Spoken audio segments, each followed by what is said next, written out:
you're looking at Seiko's affordable dive watch legend, the Seiko SKX 007.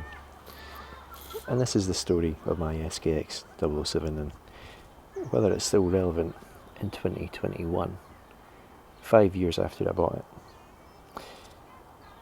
To give you the story, I need to go back to 2016 when I got this Seiko SKX from Amazon.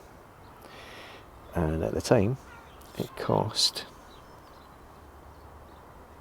£182, which probably about the same in dollars, so about $182, which is not too bad.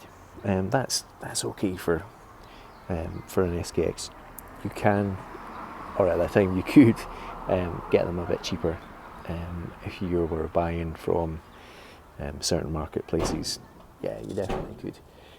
But I don't mind getting it from Amazon. You've got that return policy, so I'm always quite happy buying from them. And I was quite happy when I got it too, because there's no issues with chapter alignment or anything else. Everything lines up nicely and there's no issues. And that's been the story for the last 5 years. This is a watch that gets worn regularly, not every day, but certainly every couple of days or every week. And after 5 years of service, not a single problem. By now you've probably seen quite a few YouTube videos on the SKX, which have given you the specs, but we can run through them quickly. It's a 42mm case, which is, I think, a really good size for my wrist. Not too big, not too small. It's got a 45mm lug to lug, which means that it sits really neatly. Even on smaller wrists, it doesn't look huge, it doesn't look too big. It's running the 7S26 movement, which doesn't have hacking or hand winding. If those things are important to you, you're probably wanting to look at other options. But it does have that diver's 200 meters rating. I think it's ISO rated, and that means you can take it underwater. It is a functional dive watch. And part of what helps that is that screw down crown that it's got on the side. My model, although it was bought in May 2016, it's dated December 2015.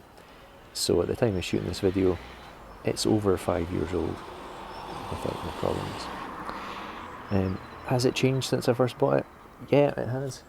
I've taken the original Jubilee bracelet, which I wore for quite a long time, and I've replaced it with a Strapcode. What do they call it now? I don't think they're allowed to call it the Jubilee. The J. Louis, well, that's what they call it now. Strapcode. Who's thinking up these names? Oh dear. This one you can see a bit of wear on the clasp here, and that's just a sign that it's been worn a lot. That original bracelet, though, I still have that. It's still here, it's still in good working order, and it's still got the rattle. The rattle. The original bracelet. It's got a charm though. It's got a charm. What else can you get in 2021? Well, you might have noticed the price that the Seiko SKX is going for now. You're looking at about £500 or $500. It's gone up a lot because it's been discontinued. But you've got other options. I got the SKX 09 as well, and I think aesthetically I probably prefer the 09. But it's not my first Seiko automatic. That's what the SKX is, and it's the SKX that really got me interested in automatic watches. It wasn't even my first automatic watch. I have a Tissot that I got about 5 years before, but it didn't strike the same, it didn't click with me in the same way. So the SKX is the watch that really started a passion. I mean, you can compare the SKX to its newer siblings. Looking at the SKX09 here and compare it to the 5KX, you can see where the changes have been made. So the 5KX famously doesn't have the 200 meters water resistance. You're looking at a 100 meter water resistance instead. And for the majority of people and the majority of purposes, I think 100 meters probably will suffice. I've never had a problem with a 100 meter water resistant watch letting water in. But then I don't go diving. So, and I suspect the majority of people don't. So yeah, what you are getting with the 5KX though is these dials. Look at them. Oh, they've knocked it out the park. The embossed indices there, not the flat print of the SKX. And that dial, look at that beautiful sunburst. This one is the green, obviously. It looks great. They really got everything right with the dial here. The font for automatic I like the new 5 Seiko 5 logo there. It's done really, really well. And I've replaced this one as well with an Angus-J Strapcode bracelet rather than the standard bracelet it came on. Also picked up the orange version, and the orange dial is really nice, but I'm not sure about the rest of it. The combinations here, the orange dial with the gold, I find it difficult to find something to really wear this with. I'm a guy that just wears blue a lot. Blue jeans, blue t-shirt. It's not, I don't find it as flexible. I'm not sure if this one will stay in the collection. This guy definitely will. So that's just a really quick summary of the changes, but back to the SKX itself. So is it still relevant in 2021? And to me the answer is yes. If you're looking for a dive watch that is affordable, and I think you could probably still pick one up on eBay for around £200. If you find the right seller, then you'd be able to pick one up for less. But you get a lot of watch for the price. But that price is something that only you and your seller can decide. So it's a case of finding the right seller for the right price.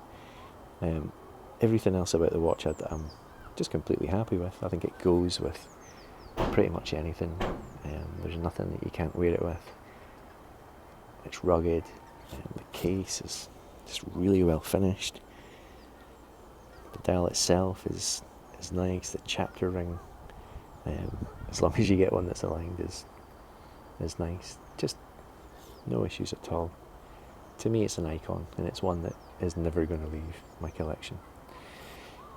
So I hope that's been helpful. It's hopefully not covered too much of the stuff that you've heard before about the Seiko SKX. I'm not sure if there's much else to say.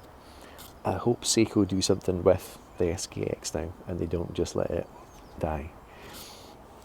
Getting one of these 5KXs, giving them the 200 meter dive watch rating, giving them that screw down crown back, and maybe slapping on a sapphire crystal and a 6-hour movement would be amazing. I would love to see that. I would be first in the queue to pick one up. And that's it. That's all they need to do. They don't need to change anything else. Well, maybe give it the new embossed dial. That would be nice. But apart from that, don't change anything else. Just leave it be. They'd probably sell it for about $700-800, but what can you do? That's Seiko these days. Hey guys, they've got to make their money somehow, and Apple are basically killing off any kind of affordable watches. So yeah, difficult position for them to be in, I think. But that's my SKX story. I hope you've enjoyed it.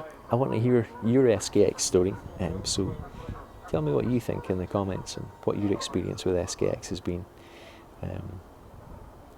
And that's it from me. If you like this video, please do like and subscribe, and please check out my my channel, other videos and look me up on Instagram. Okay, that's all for now. Thanks for watching. I'll see you soon.